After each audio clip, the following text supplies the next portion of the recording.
It is time for the offseason here. After season 1 has been completed in the Utah State Aggies Dynasty, we finished the season 6-7 with a really bad bowl loss to Toledo. And Oklahoma State has won the national championship 35-28. They defeat Clemson. You know, not really who I thought was going to win the national championship here in season 1. Kind of an oddball winner. Auburn was also a really oddball team that made it to the semifinals. So that's college football 25 for you. But here's a look at Oklahoma State's roster. So what does it take to win a national championship? What does it take to go 15-2 and your only 2 losses be to West Virginia? Well, I'll tell you what it takes. It takes a team that has a really good running game and it has pretty solid quarterback play. That's what it will take. As here's a look at our top 25 rankings to finish off the season. Boston College had a really good season at 10-3. SMU with a 10-3 season as well. You see teams like Texas State, Appalachian State, and Tulane breaking the top 25 as we ended the season. And here's also a look at our Mountain West Conference division standings. And we had a lot of good teams here in the conference. Nevada, New Mexico, and Wyoming were the only teams that weren't 500, but Nevada had a really good season in conference. They just struggled in non-conference play. I already showed you guys the stats in the bowl game episode, but here's a look at the stats one more time here. I mentioned it in the last episode. The thing that we're going to be worried about here is the fact that our top 5 wideouts are all seniors. They're all going to be leaving. Who's going to step up to take over that role is the question. Our tackles struggled down the stretch with Teague Anderson and Cole Moats allowing 9 sacks apiece. Cole Moats was even benched for a little bit of the season, and he still gave up 9 sacks. Looking at our tackles leaders, Bronson Alevo will be back. Ike Larson will be back. Simeon Harris will be back. So our top tackling guys are all going to be back. But our top 2 pass rushers, and Kean Sloan and Blaine Spires, are both going to be graduating. So how do we replace our top 2 pass rushers? The interior defensive line should be all coming back though, so that's good to see. A couple of guys will be graduating, but the main contributors will be back. You know, I asked a question, how do you win a national championship in this game? You got to have really good quarterback play, and Alan Bowman did just that. 53 touchdowns, but then you look at Ollie Gordon, who had 2,121 yards rushing. What a season for him. 2 receivers that went for over 1,000 yards. Stribling was at 807, so he wasn't far behind. He also had 18 touchdown catches. They played really good defense. They were able to force turnovers. Oklahoma State was a really good football team. Here's a look at your final Heisman standings right here. Cade Klubnik, your winner. Cam Ward, Troy Stellato, the receiver for Clemson, was able to make it into the top 3. I'm pretty sure I messed his name up. You're going to have to pause it. It's like Stellato or something like that. Then we already looked at the award winners as well, but you can go through here, pause, and see, if you really want to get an in-depth look at it. Kean Sloan was somebody who had a chance at winning some awards. And with that being said, he didn't even finish as a Mountain West Conference All-American, which was really weird to me because Kean Sloan had a really good season with 9 sacks on the year. Right here, you're looking at the All-Americans here in Division I FBS, as we didn't have anybody. No surprise there. Here's the freshman All-Americans here.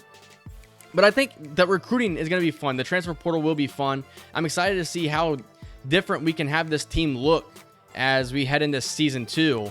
As you look at the schedule that we had, I mentioned it, I think, at the end of the regular season. We had a nice stretch where we went and won 3 games in a row, and then we followed that up with 3 losses in a row, beating Colorado State to finish off the season, and loss to Toledo, and a bad loss to Toledo in the bowl game. It's something that I definitely want to, revenge at some point in this series. And then you look at Oklahoma State. I've talked about them a couple of times already in this episode, but they did get beat by West Virginia twice. Once in the regular season, once in the conference championship, but they got their revenge when they took them on in the Fiesta Bowl and won in a thriller of a game. Defensively, we were really good at times. We gave up some passing yards, but defensively, as far as giving up rushing yards, we did pretty good. I don't know if that's because our, opposing teams aren't getting as many play calls or snaps, whatever the case may be, but as a team, defensively, we were really good at stopping the run according to the stat sheet. Now it's time to check out who will be leaving Utah State, who will be trying to leave as far as the transfer portal goes. Will we have any juniors go pro? Will we have any sophomores go pro? I doubt it, but let's check it out. We have Avante Dickerson with a very low persuasion chance. He wants to transfer out. Adam Pond, the sophomore left tackle, also wants to transfer. Bryce Radford wants to transfer. Corbin Cottle wants to transfer. That one was surprising to me. And then we have a couple of guys down the board who I'm not really worried about. We look at the rest of the guys. Unfortunately, Jalen Royal is somebody that I thought had a chance at, going pro. He's just going to be graduating for now. And then you look at, who we can persuade. There's only 5 persuasions. I didn't see that in the top of the screen. So I was persuading guys to stay who, weren't that great. No reason we should be trying to get Monty to stay. Corbin Cottle, will he stay? No, he will not stay. He is moving on to a new team. How about Bryce Radford? I'd love to be able to bring him back as sophomore center. He has decided to stay. And then Adam Pond, who took over and got some starting, playing time as the season went on, he's leaving as well. At this point, I had run out of persuasion opportunities, and I didn't even get a chance to persuade Avante Dickerson to come back. The persuasion chance was very low, so we probably weren't going to be able to bring him back. But I wish I would have noticed that because, unfortunately, we didn't even get an opportunity. And here's a look at our final roster before the season ends here. Rasul Faison, 82 overall. And then what really concerns me is him graduating. We have no running backs other than Robert Briggs on roster. That's pretty concerning. Chase Tuatagaloa will be the starting tight end going into next season unless we're able to bring somebody in the transfer portal. Otherwise, we'd probably need to utilize our freshman tight ends that are coming in. We got a couple of guys that are going to come in. I do have high hopes for them, but they're true freshmen. So Chase Tuatagaloa is going to definitely have to take over that role as the top tight end. Looking at our pass rushers here, I mentioned that our defensive tackles, most of them are going to be coming back. There are some seniors, but the guys that we saw a lot of will be coming back. Our linebackers, we have to replace Jaden Pearson, but I'm interested to see how some of these guys, this freshman Elias Guerrero, how he can develop in the offseason. Missing out on Avante Dickerson leaving really does struggle. It sucks because you have Francois who's also leaving. So it'll be interesting to see who pulls apart and starts being more of a contributing factor at corner. And it's time to get into some off-season recruiting. But first we check it out. And Jalen Royals was selected in the 6th round. So we were able to get a draft pick after, season 1 of the Dynasty. Something that I really wasn't sure was going to happen. Jalen Royals on the first screen, it just said that he was going to be graduating. Instead, he does get picked up in the 6th round, so congratulations to him. Aston Genty is a first-round running back. Malik Sherrod gets drafted. Ricky White III gets drafted in the 4th round. So, got some guys getting drafted in the Mountain West. How about Harrison Whaley? You guys remember his long touchdown run against us on the very first play of the game? He got drafted in the 4th round as well. The only bright spot on that one-win team. Here's a look at the development traits for our recruits. Impact for Thomas Yates. Elite for Jeremiah Tobias. That is huge to see. He's somebody that will probably be the starter for a very long time in Logan, Utah. Impact for Tyler Sexton. So that's really good to see. 89 speed. I think by the time he's a junior, he's going to be making a pretty good impact. Pierre Lambeau, the speedier tight end. Normal development trait. I'm excited about him, though. John Yolito with star development trait. So that's just below elite. And that's really good to see. Roland Flood has impact development, going to be a defensive end once we're, able to eventually bring him in. Cordell Lawson with impact development trait. Excited about him. Bobby KZ also with impact development trait. A couple more guys here. Braden Pope with impact development trait. He's going to be a, stand up right outside linebacker. Excited about him. Daryl DeBose, normal development trait. So our 2 tight ends that I had talked about, Pierre Lambeau and Daryl DeBose, they're both normal development guys. So we probably needed to look at tight ends even next year in recruiting. Antoine Hauser, we're going to start putting some points on him here. Same thing goes for Gregory Culliver, somebody that I'm excited about. We have one quarterback interested in us here in the transfer portal, and that is Joshua Wood. He is transferring out from Fresno State. He is a sophomore field general. Kind of excited about him. If he can come in and compete, that would be really good. Here's another guy from Fresno State, Roland Fullwood, a tackle. And when losing out and Adam Pond, I think that it's probably pretty important that we do try to bring in a tackle. Wade Moore, a guard from UCLA, is also interested in coming here potentially. So we'll go ahead and add him to the board. Zach Swanson from Arizona State. I like the speed rusher archetype here. I think he would be pretty interesting. Dominique Radcliffe, he's transferring out of Texas State, a team that finished 19th in the top 25. So we'll go ahead and put Dominique Radcliffe on our board as well to strengthen our defensive tackle depth. Jeremiah Hughes, a corner from Michigan State. We're going to go ahead and put him on the board. And then you got Raider Demooney from BYU. Still trying to figure out how to say his name here. Raider Demooney. I don't know. but we're going to go ahead and throw him on the board as well. Get into some scouting here. Not really sure how much I should scout these guys. We're going to offer Wade Moore, even though we're only at 40% scouted. Zach Swanson, 89 strength defensive tackle. You know, he's somebody that I think could be really good for us. 6'4", 282. I think that he could be somebody that could play defensive end, defensive tackle. He could move all over the formations. Dominique Ratcliffe here is the other defensive tackle, and we're going to go ahead and offer him a scholarship as well. See if we can't bring him in. One thing about offseason recruiting that I noticed is that for some reason, when the CPU teams want to schedule a visit, they schedule the visits for like week 5, week 6. There's only 4 weeks in offseason recruiting. So that's something that is definitely broken, that needs fixed ASAP, because it does kill the competitiveness in recruiting here in the offseason. It's just small things in this game that really do drive you nuts. Joshua Wood, the quarterback, 91 throw power. That's pretty exciting to see compared to the 86 that Bryson Barnes has. And then he also has 87 short accuracy, 85 medium, and 85 deep. So that's something really good to see. 76 speed, 78 throw on the run. Joshua Wood's getting a scholarship offer from me. We're going to go ahead and put 25 hours on him. Roland Floodwood, Fullwood, my fault, the right tackle, 20% scouted. That's all I need to see. We're going to put a scholarship on him as well. We move forward. Antoine Hausler has decided to commit, so we have a second running back in the recruiting class. That's huge. When we only have one on roster at the moment, we need depth there. But you really don't want true freshman depth at the same time. Wade Moore, we're in a battle against Texas here. That's going to be really hard to win. Zach Swanson, we're in a battle with a couple of teams. Dominique Ratcliffe, number 1. Jeremiah Hughes, number 1. Raider DeMoney, number 1. Utah, though, trying to make a push as they have more tier points than we do. So they could be a team that takes over the top. Joshua Wood and Roland Fullwood, both number 1 on the board. Greg Moncrief, he is a actual recruit. So we have him number 1 on the board as well. Joshua Wood, we're competing with Hawaii, Oregon State, and Nevada. And at this point right here, we're going to go ahead and try and offer a visit to him. And we'll focus on playing time. Here's Johnny Santee. I want to look at one more running back here. And we're going to scout him. I see the 82 carrying here. 86 speed with 91 acceleration for a power back, 6'1", 227. We're going to go ahead and offer him a scholarship. He's probably going to be, the last running back on the depth chart, but still somebody that would intrigue me a little bit. Tatum Tuioti, a left outside linebacker, 78 speed.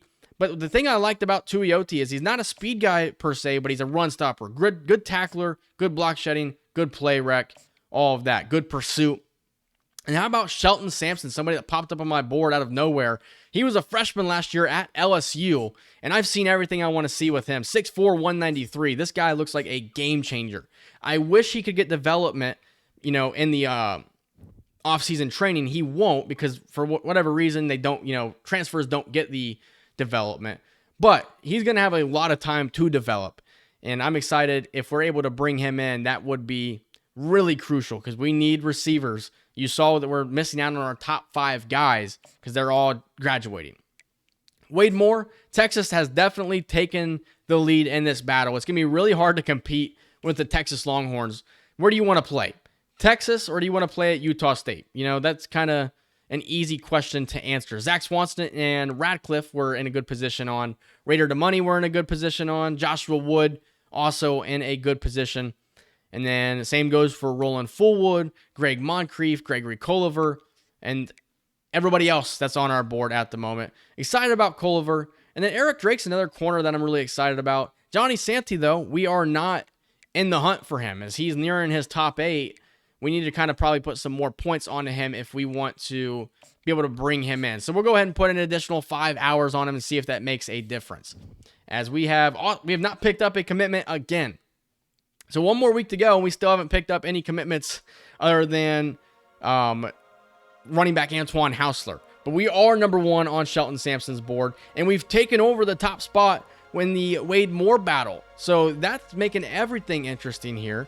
Dominique Ratcliffe, Zach Swanson still at the top. The secondary guys and Hughes and DeMoney still at the top. Hawaii's making a push on Joshua Woods, so that'll be interesting to see how that shapes up if we're able to win that battle. Eric Drake, also close to a commitment. And there you go, Johnny Santee. We are easily number 1. As we're going to go ahead and try and schedule a visit here in week 4 for Zach Swanson. He's probably one of the guys that I'm most excited about here in this transfer portal class. If we're able to bring him in, that would be a huge pickup defensively. But here's a look at our final board heading into the final week of scouting here in the off-season recruiting. Whatever happens from here is what's going to happen. What is our recruiting class going to look like as we advance to figure out who will commit to the Utah State Aggies? Here we go. Zach Swanson has committed, so a huge commitment. Somebody that I was really excited about. I'm glad we're able to bring him in. Joshua Wood from Graham, Washington, the former Fresno State backup, has committed, along with Gregory Culliver from Loganville, Georgia. He will be a true freshman for us. Tatum Tuioti from Hawaii, another huge transfer portal pickup. Shelton Sampson Jr., the freshman, now going to be a sophomore. Excited about him. Jeremiah Hughes has committed, the former Michigan State corner. Raider to Money, the former BYU safety, he's from Provo, Utah, has committed. Eric Drake, the freshman corner, also has committed, but we unfortunately do miss out on left guard Wade Moore. I think Texas was just too intriguing for him. As we look at the development traits for some of these final guys, Shelton Sampson, star development trait. It was impact for Tuioti. Zach Swanson has impact development trait, but I have something to mention about him here in a little bit. Dominique Ratcliffe, only normal development, but he's going to be a senior for us, so no really reason to sweat that one there. Jeremiah Hughes, impact development. He's going to make an impact, hopefully, in the future. Raider Money, same thing for him. Impact development. He's probably set to be the starter after Simeon Harris graduates next year after season 2 finishes. Joshua Wood, impact development. Roland Fullwood, we didn't get the notification that he committed, but he did. He's got normal development trait. Greg Moncrief, also with normal development trait. I guess they just don't show the guys who have normal development trait. Gregory Culliver has impact, 94 speed. I like his size at corner. He's going to be really good in the future. And the same thing goes for Eric Drake, 92 speed, impact development. Johnny Santee, we're able to bring him in. He's got normal development. Probably will be the 4th guy on the depth chart, though, at running back. Antoine Hausler with star development. He's somebody that I think could be really interesting. If he's able to ever get faster, he could be really good as a receiving back. Maybe that Christian McCaffrey type of guy. As we finish with the 40th best recruiting class in college football, we had 23 total commitments, and they were all 3-star commitments. Colorado State was not far behind. Boise State ended up finishing with a really good recruiting class. Hawaii slowly dropped down the board to 5th in the conference. San Diego State with the worst recruiting class, only picking up 12 commitments and only 2 3-stars. I'm really impressed with Colorado State's recruiting class, though. As here's a look at the overalls of some of these guys. Joshua Wood, 72 overall. Jeremiah Tobias will start out as a 67 overall. I'm excited about him. I didn't even realize this, but Johnny Santee was an athlete, but that did not change where I wanted to put him. We used him, and he's going to be a running back. 60 overall. Antoine Hausler and Thomas Yates each come in at 66 overall. Shelton Sampson, 77 overall, 97 speed. This guy's going to be really good. Jack Castera looks to be the first receiver, though, on the depth chart. I am excited about Shelton Sampson. Tyler Sexton, 65 overall. I think he's going to get a lot better, and I think he's got a chance to be a starter in the next couple of seasons. Greg Moncrief, 59 overall. Not too excited about him. Pierre Lambeau, 66 overall, is the fastest tight end on the roster. Daryl DeBose is a 65 overall. So both of these guys are more than likely going to be playing in season 1. Here is a look at left guard John Yolito, 68 overall. Excited for Yolito. He's probably going to get the red shirt here in season 1, but he's a guy that I think could easily make his way up to the 90s as far as overall goes. Roland Fullwood, he is a 72 overall, but we're going to move him over to left tackle to serve as the backup. Maybe even start. Depends on, how the development goes. But I mentioned I was going to talk about Zach Swanson. He has an Achilles tear, and he's going to be out for 32 weeks. So he's not even going to be available in season 2. I'm excited about him. I wish that I had the opportunity to redshirt him. Unfortunately, that's not going to happen because he's already been redshirted in his career. So we're not going to see him until he's a senior, which sucks because he's not going to be able to play in season 2. I wish I would have known that when the transfer portal opened up. Unfortunately, I didn't. He's somebody that, regardless, I'm super excited about when he's eventually able to be able to play. He's somebody that can get to the quarterback, maybe as a defensive end, and he can also stuff the middle. Bobby KZ with a pretty good starting overall as well. Tanner Williams, hopefully he gets some development in the offseason, but Tuioti with a pretty good overall coming in to this season upcoming. And looking at right outside linebacker Roland Flood, we are going to be moving him to defensive end though. Braden Pope is a 67 overall, not to mention, so really excited about that. Roland Flood, we're going to move him to right end, and he's going to be a 65 overall. And then Elias Guerrero, I'm going to move him to middle linebacker. I think that he's got the speed. He's a pass coverage guy. Let's just move him to middle linebacker and see what kind of development we can see out of him. Tatum Tuioti, 79 overall, though if I didn't say that already. Braden Pope, my fault, with 67 overall, I do believe. Looking at the corners here, it's going to be interesting to see who ends up starting at the corner position coming into next season. But Gregory Coliver, 68 overall, and Eric Drake, 66 overall. So two guys that I definitely expect to probably both be in the 80s by the time they're a junior. I think Gregory Coliver could probably be an 80 overall guy by the time next season hits. No new free safeties, but we got a lot of free safeties that I'm excited about as far as development goes. But Raider Damani is a 76 overall. And then moving down the board here, you got Cordell Lawson, who is a 67 overall. But I wanted to make a change here with O'Keek. I want to move him to middle linebacker to serve as that, final piece of depth. He has the best tackling numbers for these strong safeties on roster, and he would be a pretty solid middle linebacker. 74 overall pass coverage middle linebacker. Let's go ahead and move him over there. Here is a look at our freshmen. If I missed any names, here's a look at their opening overalls here. A lot of guys are, 66 overall or above. We have a couple of guys who are below that 66 threshold, but I'm excited about this recruiting class regardless. A lot of these guys are going to be impact guys really early in their careers, especially guys like Thomas Yates and Antoine Hauster. Somebody's got to be able to give Robert Briggs a rest. Somebody's going to have to be able to do it. Johnny Santee may even get some playing time. Who knows? 60 overall could possibly hold him back. As here's a look at our training results. I mentioned, this is where you're going to figure out who separates themselves from who as far as starters go. Bryson Barnes, unfortunately, didn't get any good development. He stays at a 75 overall, and Nathan Childress, somebody who doesn't even exist in real life, is a 74 overall. So that does not help Bryson Barnes' cause at all for being named the starting quarterback heading into next season, especially with a weak 86 throw power. I wish we could get development out of transfers. We can't. Robert Briggs, 86 overall, playing up to an 88, though. This guy is going to be exciting. 95 acceleration, 99 agility, 99 change of direction. He's going to be really good. Jack Histera, number one receiver on the depth chart, 84 overall. Otto Tia, 75 overall. And then behind him, it's going to be really hard to find who else can contribute. I think Otto Tia probably will be the third wide receiver on the roster. Nobody else really stands a chance at competing for that third spot. Chase Tua Tagovailoa really didn't get too much good development either. Only a 71 overall. Kind of concerning.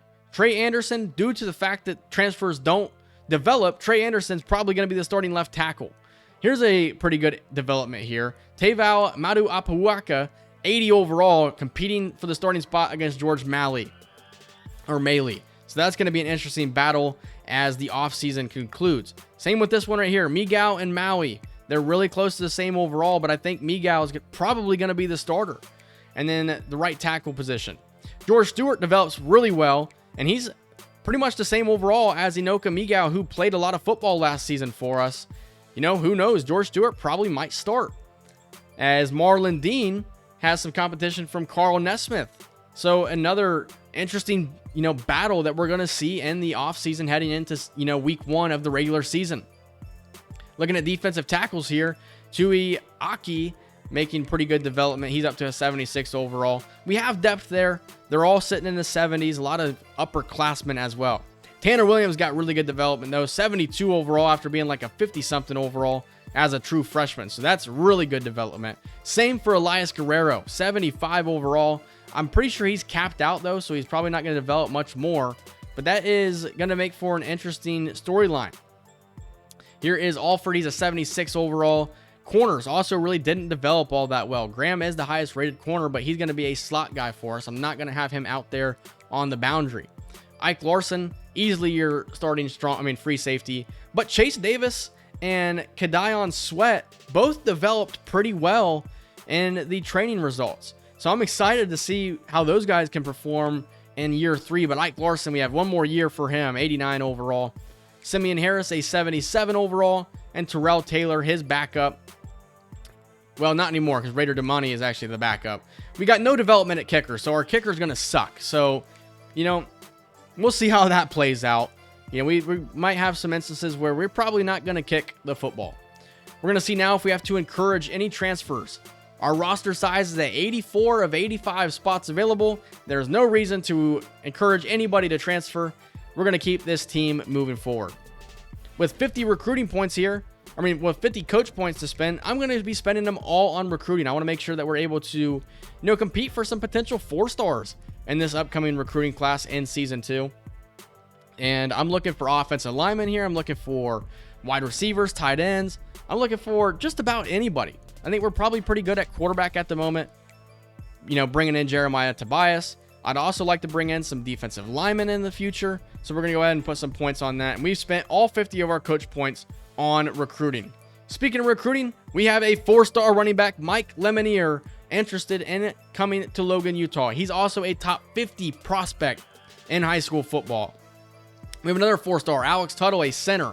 And then another 4-star, Imani Awesome. What an awesome name that is. Definitely adding him to the recruiting board. Mike Lemonier here, the 35th best recruit in high school football. Let's take a look at his scouting here. He has pretty good agility, pretty good acceleration. His carrying is really good. His change of direction at 82. We're obviously going to be offering him because I don't know if these running backs on roster right now are going to be able to replace Robert Briggs. Alex Tuttle, the center, we're going to go ahead and offer him a scholarship as well. These 4-star guys, it's pretty much a no-brainer. Here's Imani Awesome, 91 strength. He's a gem prospect, 78 speed. Yeah, I'm offering this guy a scholarship. Excited about Imani Awesome. It'd be pretty awesome if we could bring him in. Here's a guy that I think is really interesting, though. Artie Burks, 94 speed power back. We're definitely offering him a scholarship if we're not able to bring in Lemonier. I would love to be able to bring in Artie Burks. 94 speed power back. Are you kidding me? As we're continuing the scouting here, we put a scholarship on Gainwell. And then Tyreek Siegler here, a possession wide receiver, I do believe, he's a tight end. So he's an athlete predicted to be a tight end. He's a gem prospect, so we're definitely going to be putting a scholarship on him. Bernie Davis, a right tackle pass protector. I'm not sure if I want run blockers or pass blockers yet. So it's been a hard decision to make. Regardless, we're going to put a scholarship on Davis. Richard Bulware, a left guard here. Barely need to look at him all that much. We're going to offer him a scholarship. Steve Giraldo here, right guard, power tendency guy. I like the run blocking. Easily going to be offering him a scholarship. Tavon Shelley here, defensive end. He's a JUCO guy. So the difference between him, he'd be a transfer pretty much, but the difference between him and a transfer portal guys is that he can actually get development. And, well, as a matter of fact, no, he's not, because he's still a recruit. And the recruits don't get development. So never mind what I just said. Pat Durbin, he is a bust, but I liked his scouting, and we are actually going to be offering him a scholarship. Kind of interesting. I didn't think that was something I would want to do, but Pat Durbin, I liked his scouting. Maybe he just wouldn't have a high development trait. As we advance weeks, or we have not advanced weeks yet, so never mind what I was about to say. But here's a look at the guys that we've offered scholarships to. We've scouted pretty much most of them to completion. There's a couple of guys who we stopped the scouting early because we thought, probably no reason to continue scouting them. They look pretty good. Here is a look at our schedule. We'll open up the season at home against the UTEP Miners. Then we'll go on the road to face number 9 Texas A&M. And then we would follow that game up with a road game against James Madison. And then we're at home against Deion Sanders and the Colorado Buffaloes. If we can beat them, I would be really excited about that. And then we open up conference play on the road against Hawaii, home against San Jose State, on the road in back-to-back games versus Fresno State and San Diego State.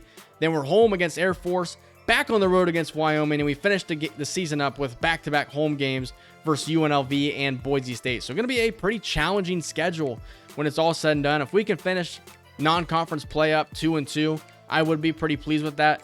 Ideally, I'd like to finish non-conference play 3-1.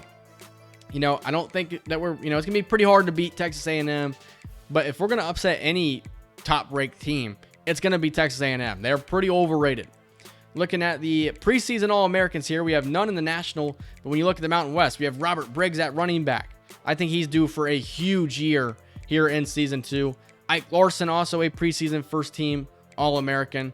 Jack Hestera is a second-team All-American, so that was pretty interesting to see. I think he's going to be a really huge role in the offense here in Season 2.